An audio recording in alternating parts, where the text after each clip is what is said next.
Most leadership problems aren't actually execution problems. They're clarity problems. You give direction.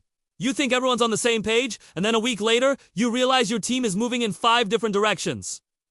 What went wrong? It's almost always a breakdown in clarity right at the very beginning. And that's exactly what we're tackling today. Welcome to the 2026 Leadership Calendar. This quarter is all about building your strategic foundations. In January, we're focused on clarifying your vision and mission. And this week, we're zooming in on getting that clarity right. The core of it all is understanding the difference between your vision and your mission. Get this wrong, and your entire strategy can quietly fall apart before you even start. There's a great quote from Mark Valerial that perfectly captures this idea. He said, "A mission statement is your purpose, and a vision statement is what you are driving to."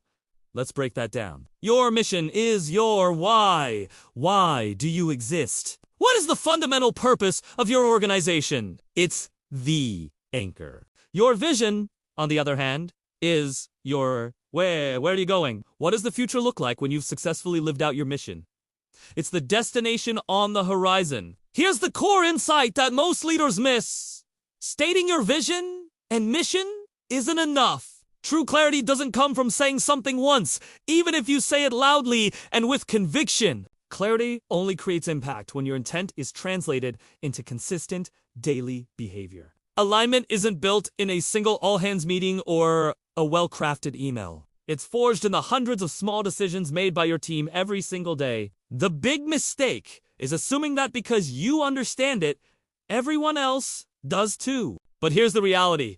Misalignment happens when people interpret the same direction differently. You might say innovate, and one person hears create brand new products, while another hears improve existing processes. Both are forms of innovation, but they lead to completely different actions and outcomes. If those actions aren't aligned with your core purpose and destination, you're just spinning your wheels. The real test of clarity isn't whether people nod in agreement. It's whether they can make decisions autonomously that are perfectly aligned with the direction you've set. So, how do you actually apply this and turn this concept into reality? Here are 3 practical steps you can take, starting today. First, stop asking. Does that make sense? After you give direction, instead, ask a team member to explain it back to you in their own words. Ask them, based on this, what do you see as the top priority? Their answer will tell you everything you need to know about the level of clarity you've actually achieved. If their explanation doesn't match your intent,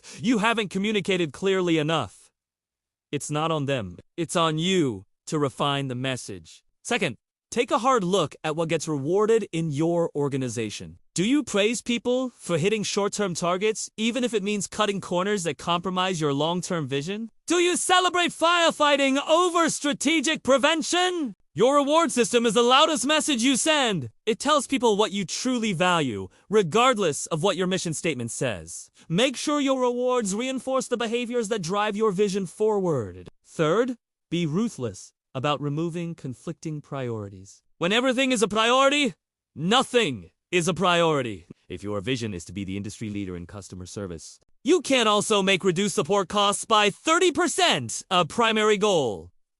Those 2 things are in conflict. A lack of focus dilutes effort and creates confusion. Your job as a leader is to protect your team's focus by saying no to things that pull you away from your mission. Leadership isn't about one moment of perfect clarity. It's about the consistent, daily effort to eliminate confusion. It's about making sure that every action, every decision, and every reward reinforces your purpose and your destination. When you do that, you stop having execution problems because you've solved the clarity problem first. What's the biggest obstacle to vision and mission clarity in your organization? Let me know in the comments below. And if this resonated with you, share one action you're going to take this week to improve clarity on your team. Be sure to subscribe, because in our next episode, we'll dive into how to build alignment and accountability. Thanks for watching.